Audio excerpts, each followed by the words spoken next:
Tomémonos un tinto, seamos amigos. Café Águila Roja, calidad certificada.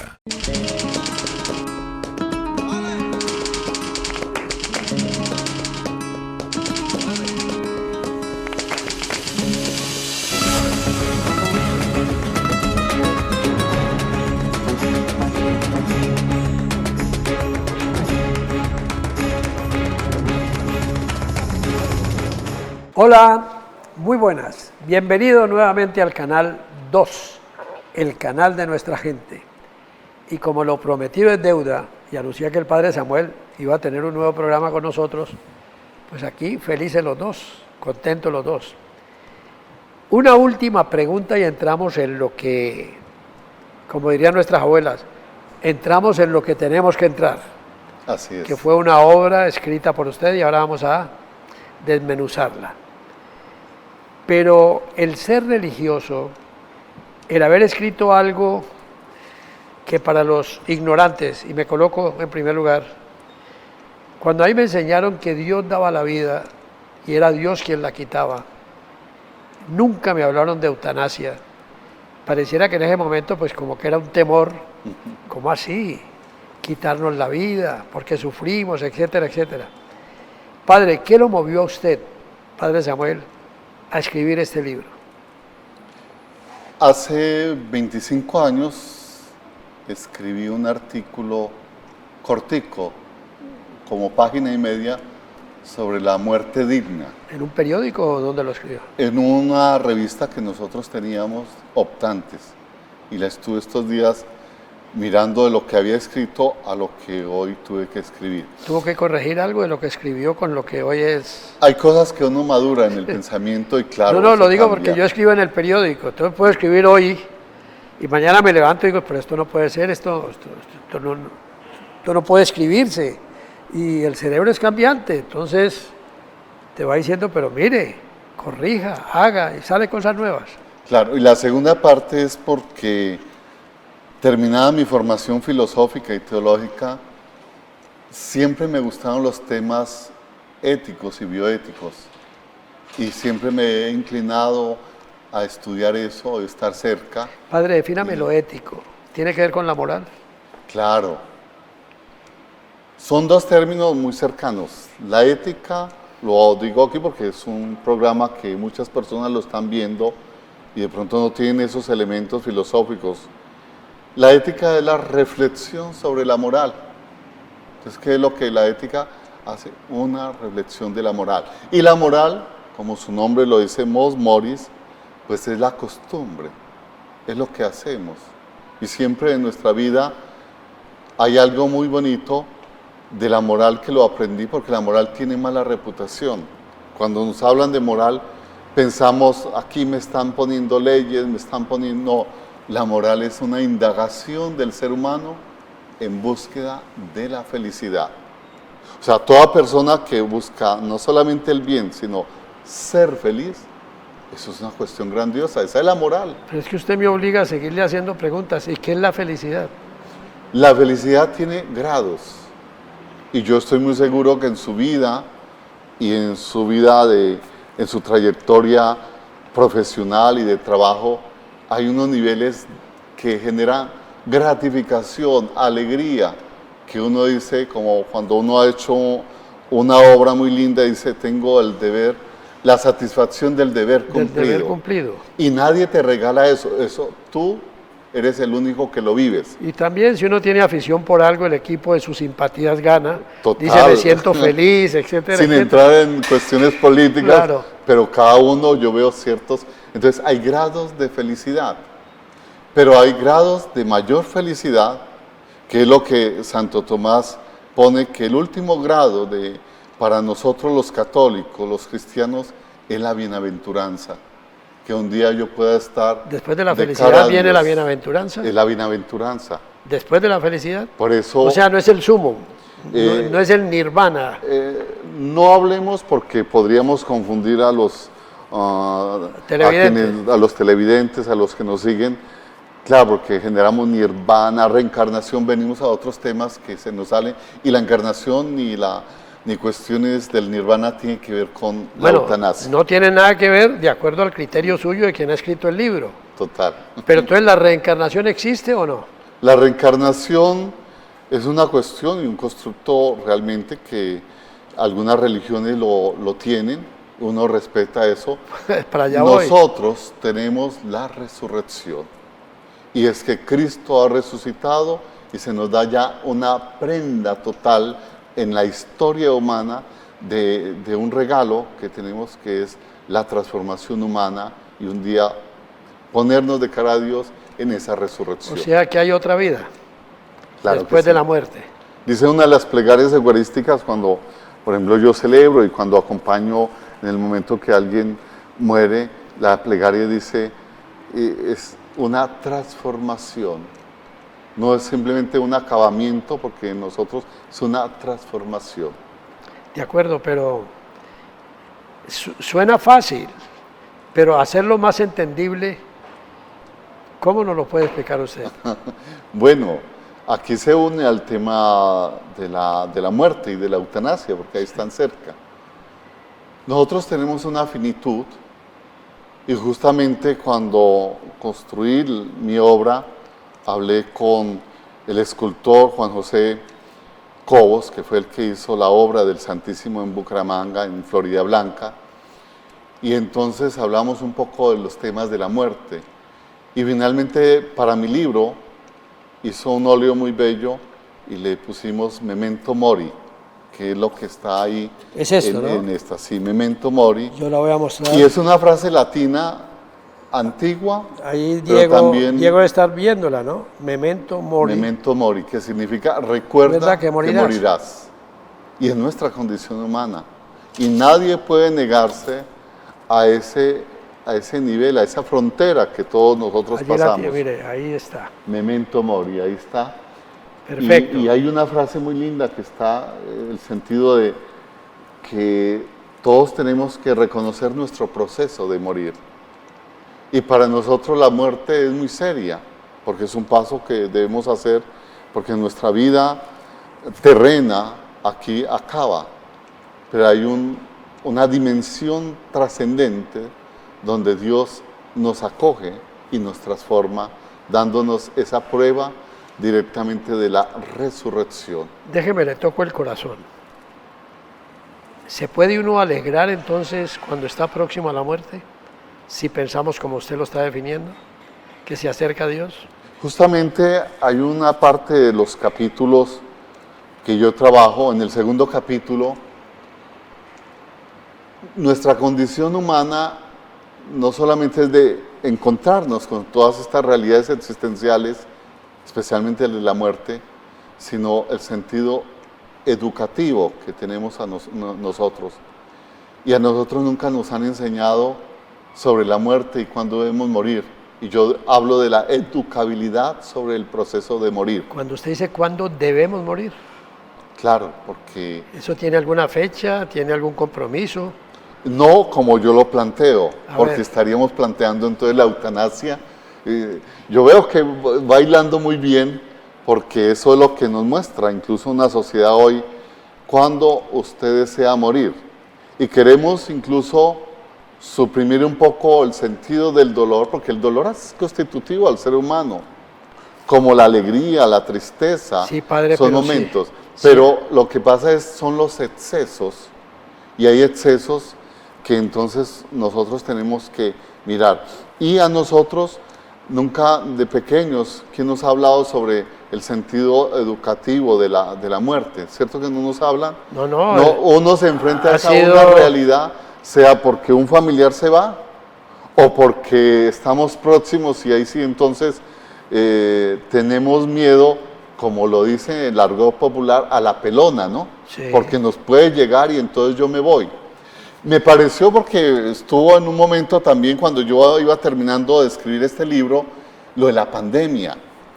La pandemia fue un tiempo donde nos hizo pensar a todos sobre la muerte. Y viene una obra muy interesante que yo leí en el 2005 de José Saramago, que era Las intermitencias de la muerte. Y en Las intermitencias de la muerte hay una primera parte, es que a partir del 1 de enero, nadie volvió a morir. Y ya al final casi del año, apareció nuevamente la muerte, y en esta novela, porque fíjense que lo literario se une también a la manera de concebir y de construir también nuestra manera de pensar sobre la muerte, y allí el autor dice que entonces hacia el final del año ya la muerte apareció, pero le dejaba una semana, el que iba a morir tenía una semana que le anunciaba que iba a venir la pelona, la muerte, por él. Y en una semana muchos cambiaban su historia tratando de enfrentarse porque era irrenunciable. Entonces las novelas a veces nos hacen entender eso. Y aquí volviendo a mi libro, la pandemia sí que nos hizo pensar sobre la muerte. Y muchos seres se nos fueron. Pues claro, porque los vimos allí. Claro, yo pasé también por un momento difícil enfrente, cuando me dio el COVID. Sí, es que yo he tenido, bueno, si le contara, yo perdí 9 personas cercanas durante la pandemia. Pero como es tan interesante hablar con usted, y usted ahora acaba de decir, hay que aceptarlo, usted habló de Saramago, y Saramago por momentos también titubeaba ante la muerte. Lo importante allí es preguntarse, ¿vale la pena si la ciencia médica te dice que no hay nada que hacer y usted está sujeto a dolores, a tratamientos terribles, a pasar dificultades en forma permanente? ¿Se justifica entonces la eutanasia? Dos cosas que quiero referir, porque las preguntas son muy puntiagudas, ¿no? Y entonces aquí, sí o no, es lo que me está diciendo Demetrio. Pero mire, las cosas más difíciles de escribir son lo que un autor, un bioeticista, Diego Gracia, lo titula como los confines de la vida. Y los confines de la vida siempre lo más difícil es la vida naciente y la vida muriente. Son los dos confines. Es decir, al inicio de la vida y al final de la vida. Es decir, el aborto y la eutanasia. Fíjense, son los dos. Lo más difícil de escribir, y usted lo puede mirar, tomar posiciones es lo más de fácil, sea a un lado o al otro. Lo más difícil es comprender los procesos y distinguir cada momento, que eso necesita educación y necesita un tratamiento y acompañamiento. Y la segunda respuesta es, cuando hay una persona en un estado muy difícil de su enfermedad, yo me amparo un poquito en lo que dice Elizabeth Krobler, que fue una de las personas, alguien que resultó con un cáncer, tiene como 6 momentos de un proceso de su enfermedad. Primero, rebelarse contra Dios. ¿Por qué a mí? ¿Por qué siendo esta enfermedad una entre 1000 me tocó a mí? Y entonces hay un segundo momento de un apaciguamiento. Pero esa pregunta tiene respuesta, la primera, ¿por qué a mí? Pero yo estoy respondiendo a las otras, porque si no queda coja la respuesta. Y entonces la persona va hasta un momento donde hace una reconciliación consigo mismo, con Dios, con los otros. Y aquí va un dato. Cuando una persona va llevando también ese proceso y se hace consciente y reconoce también su vocación, su humanidad, y más si tiene elementos religiosos, porque las grandes religiones ayudan a apaciguar su propia inquietud y su propia agresividad. Y por eso la religión ayuda. ¿Y qué sucede en estas personas que dicen, cuando ven al otro, a un familiar, o ven un sacerdote, o ven a alguien, ayúdame a morir? Pero nunca le dice, mátame. Eso es muy existencial. Nunca dice, mátame, sino ayúdame a morir. ¿Y qué es ayudar a morir? Justamente saber acompañar, saber cuidar del otro. Yo tengo que, fíjense, y tomo aquí unos elementos ya muy católicos, muy cristianos, cuando En el Génesis Dios le dice, estaba la polémica entre Caín y Abel, y Caín mata a su hermano y Dios le dice, ¿dónde está tu hermano?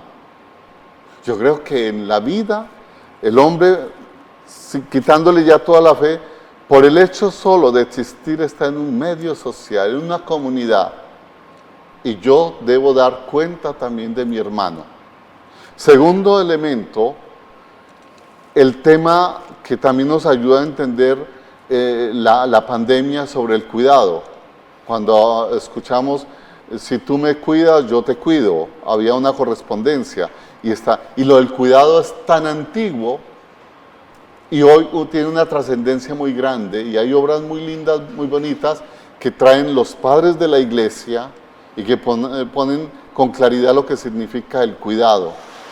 Y el cuidado es esa palabra griega, la epimeleia, que suena muy bonito en español, ¿no? Epimeleia. No lo había pronunciado nunca. Y es el cuidado. Epimeleia. El cuidado que yo me merezco por mí mismo, que merezco al otro, y si tengo mi dimensión de fe, el cuidado que tiene también mi fe que me orienta hacia Dios. Hay una trascendencia. Entonces, volviendo a la pregunta, es que yo debo matar al otro por una cuestión simplemente de exceso de una enfermedad que una persona tenía. Lo que yo es tomar cuidado del otro, acompañándolo, respetando su autonomía, que aquí aparece otro tema muy grande. Pero no acompañándolo en el dolor. En el dolor no puedo asumir tu dolor, pero sí puedo ser soporte para ayudarte. Alguien con un dolor inmenso, que muchas veces incluso uno dice, por Dios, que descanse este hombre, que no merece sufrir tanto, que no siga padeciendo tanto. Y cuando uno habla con religiosos, como es el caso suyo, padre, pues casi que se siente obligado a decirle, bueno, la eutanasia la aprueba la iglesia, el aborto lo aprueba la iglesia, al menos en la ley, saltando de un lado a otro, dicen, bueno, en ciertos casos específicos o puntuales, cuando hay riesgo para la madre, cuando hay deformación del feto, en fin, hay algunas cosas que, digamos, amortiguan lo que es ley o normas. Claro. ¿En la iglesia estamos llegando a eso o sigue siendo a rajatabla, Dios da la vida y solo Dios la quita?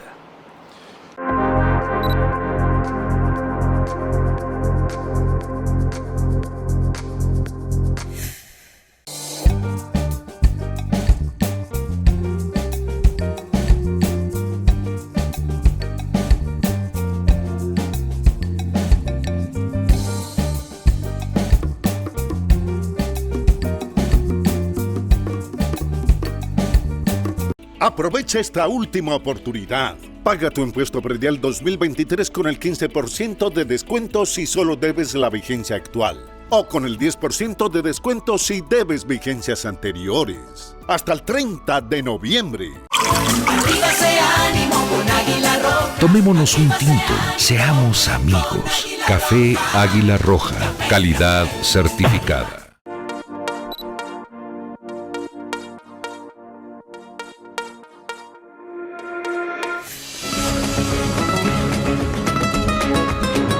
Miren, hay un tema muy importante, es que la Corte Constitucional, tomo aquí porque ese es un contenido importante, en 1997 le quitó el carácter sagrado de la vida. Entonces, cuando uno va a hacer una reflexión, yo puedo traer el discurso muy claro de la Iglesia. El discurso de la Iglesia siempre es del Evangelio, siempre es el respeto de la persona en toda su integridad. Y entonces cuando yo tomo una argumentación distinta, y yo temía de pronto que me fuera a desviar y encontrara, yo veo que el camino, cuando uno indaga sobre el hombre, es la pregunta antropológica, y qué antropología sirve mejor a la del hombre, cuando uno empieza a comprenderlo, empieza a desmitificar muchas cuestiones que por sociedad nos han presentado de la eutanasia. Es que la eutanasia se ha camuflado incluso con los cuidados paliativos. Y la eutanasia... Los cuidados paliativos ya es cuando no hay nada que hacer.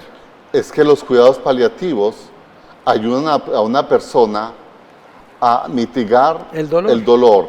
Los cuidados paliativos ayudan, pero hoy es tramposo decir así porque se ha pensado y se ha hecho meter con los cuidados paliativos ya una cuestión que lleva a la eutanasia. Hay cuestiones que nosotros no alcanzamos a ver, y por eso es importante también que los médicos se formen muy bien, porque cuando usted llega a una clínica y entra por una enfermedad, por acciones de pronto que no estaban contempladas allí, te pueden llevar a quitarte la hidratación. Y ese ya es un momento que te va llevando, o que lo va llevando, perdón, directamente a una cuestión eutanásica. Hay personas que sí están casi desahuciadas y le quitan la hidratación porque sus familiares saben eso. Hay muchas acciones que detrás, como sucedió también con lo de la pandemia, uno no sabe qué sucedió detrás y apareció la persona muerta. ¿En qué casos justificarían ustedes los religiosos la eutanasia? Es que la eutanasia no hay que justificarla, don Demetrio. ¿Y si la eutanasia es tan antigua como también nueva. Y aquí por eso hay que interpretarla, hay que distinguir, porque es que pensamos que la eutanasia es una cuestión ya organizada y que es así. Mire, la eutanasia no es la voluntad de cada ser humano. La eutanasia, que por sus padecimientos dice, yo quisiera que me hicieran la eutanasia. Eso es lo que entienden unos. Entonces, ¿cómo hay que entenderla? La eutanasia nos han hecho ver primero uno de los pasos que yo los invito, ojalá si tienen la oportunidad de leer mi libro, hay que conocer un poco más sobre la antropología de la muerte. El segundo capítulo. ¿Este libro dónde se consigue? Lo pueden conseguir conmigo o con el grupo de editorial Ibáñez. Muy bien. Entonces, ahora me da usted su teléfono para colocarlo allí en la pantalla, cosa perfecto. Que puede llamar. No, de una vez. ¿A qué número tenemos que llamar para conseguir el libro? Conmigo sí. Sería al 310. A ver, 310, Diego, 310. 339. 339. 1241. 310. 339 1241. 310 339 1241. 1241. Eso conmigo. Y si no, con el grupo editorial Ibáñez. A ver si me ayuda. Que lo encuentran en internet inmediatamente. El teléfono es 310 339 1241. 1241. A ver, no lo veo, pero quisiera verlo. Mientras tanto. Bueno, entonces yo vuelvo. Cuando uno nuevamente viene a pensar sobre la antropología de la muerte, nos encontramos, nuestros jóvenes entienden la misma muerte que entendieron nuestros papás o nuestros abuelos, y empezamos a decir no. Miren que ya hay cuando entendemos la sola eutanasia y siendo algo tan antiguo como tan nuevo, no podemos llevar a tomar decisiones simplemente estoy de acuerdo con la eutanasia o no estoy de acuerdo. Eso tiene mucho tema para conocer. Y el otro punto es que cuando yo hablo sobre la eutanasia, tiene una carga semántica, es decir, muchos significados, porque cuando se habla de eutanasia está cercana al suicidio asistido, está la eutanasia activa, pasiva. Ahí lo trabajo también, una cantidad de objetivos que vemos sobre la eutanasia. Y el otro tema es, hoy y más ahora en nuestra sociedad se entiende la muerte medicalizada. ¿Eso qué le dice a don Demetrio? No lo entiendo, que los mismos medicamentos lo van llevándose hasta la muerte. Bueno, puede ser. ¿Una degradación? Es que está más relacionada la muerte a una cuestión más médica que a lo que nosotros podíamos entender y el reconocimiento del ser humano en esa situación ineludible que es la muerte. Y entonces entendemos simplemente la muerte que yo voy a enfrentar en un hospital y que voy allí a terminar. Entonces, todas las cuestiones de entendimiento van siendo muy distintas, y por eso los jóvenes que hoy entienden sobre la muerte no es la muerte que nosotros podríamos haber entendido o que nuestros abuelos entendieron. Para terminar. Sí, señor. Yo no le voy a pedir monosílabos, porque al fin y al cabo usted ha escrito un libro, un compendio que vale la pena, y sobre todo lo que dice llama poderosamente la atención. Eutanasia en la jurisprudencia constitucional colombiana.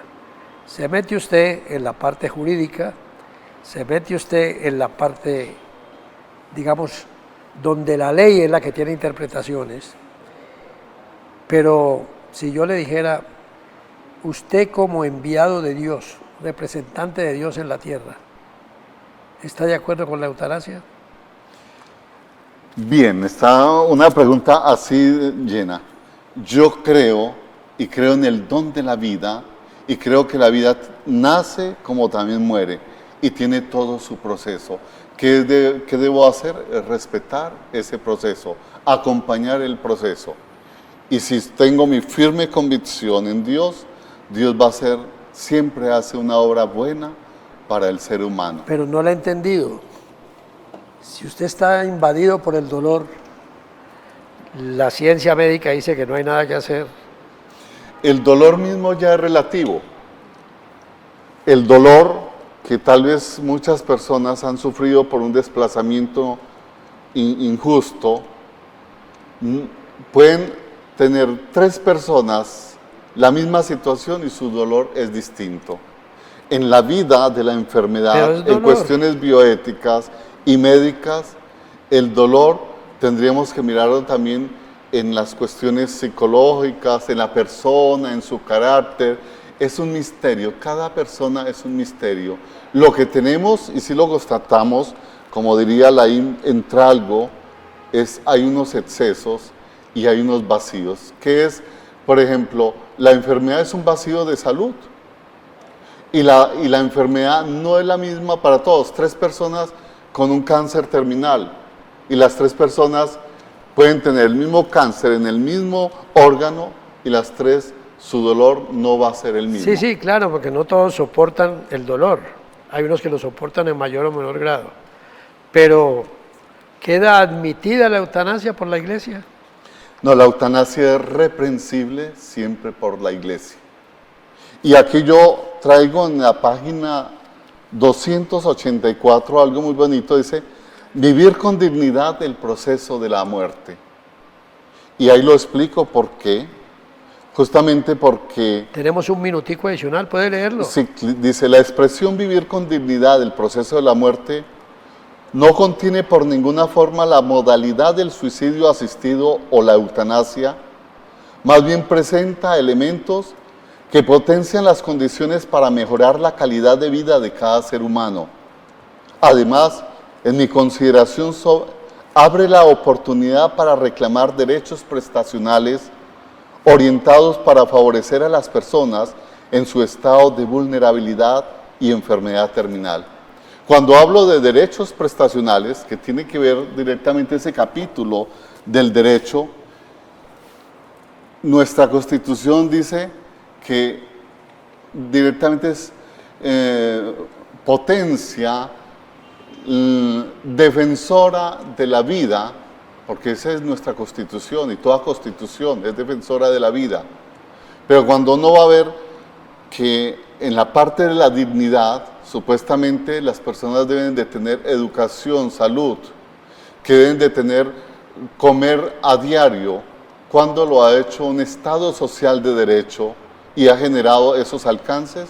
Y entonces, igual con la enfermedad, en la enfermedad no tenemos unos derechos o derechos prestacionales. Lo mínimo es que una persona en cuidados paliativos pudiera tener a su familiar al lado en una habitación donde el Estado, el derecho, fuera garante con unos mínimos que un ser humano tendría necesidad de sentir cariño, estima y que sea acompañado en su lecho de muerte. Terminamos el programa haciéndole una pregunta que es contundente. Eso que usted está insinuando ¿Lo ha solicitado la Iglesia a la ley, a los gobiernos? Claro que sí. ¿Y qué les han contestado? En eso andamos. Bueno, padre, ha sido un gusto de verdad tenerlo. Bueno, no, muy contento. Hay temas hay un contenido amplio de discutir. Espero que mi intervención no, porque es de pedazos y un libro lleva una estructura y un contenido muy importante. ¿El teléfono lo repetimos? 310 339 339 1241. 339-1241, allí está. Quiero terminar con algo muy bonito, sí, que es lo que representa la portada de este libro. Memento mori, recuerda que morirás. Hay una frontera en la vida humana. Diego, la que usted tiene allá.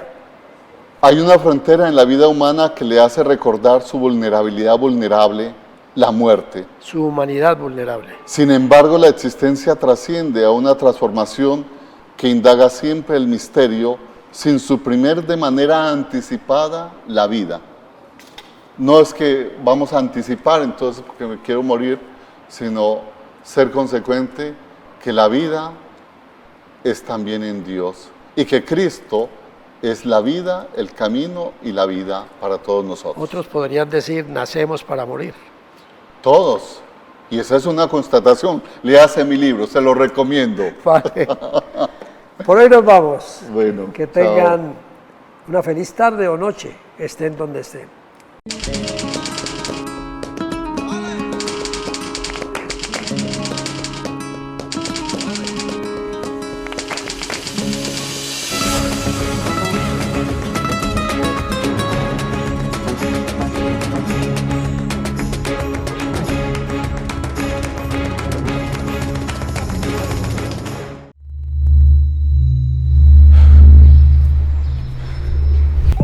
En temporada seca evita hacer fogatas, quemar residuos y arrojar colillas de cigarrillo. Puedes generar incendios forestales.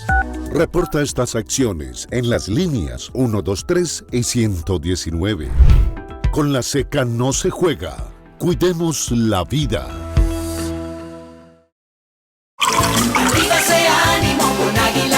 Tomémonos un tinto, seamos amigos. Café Águila Roja, calidad certificada.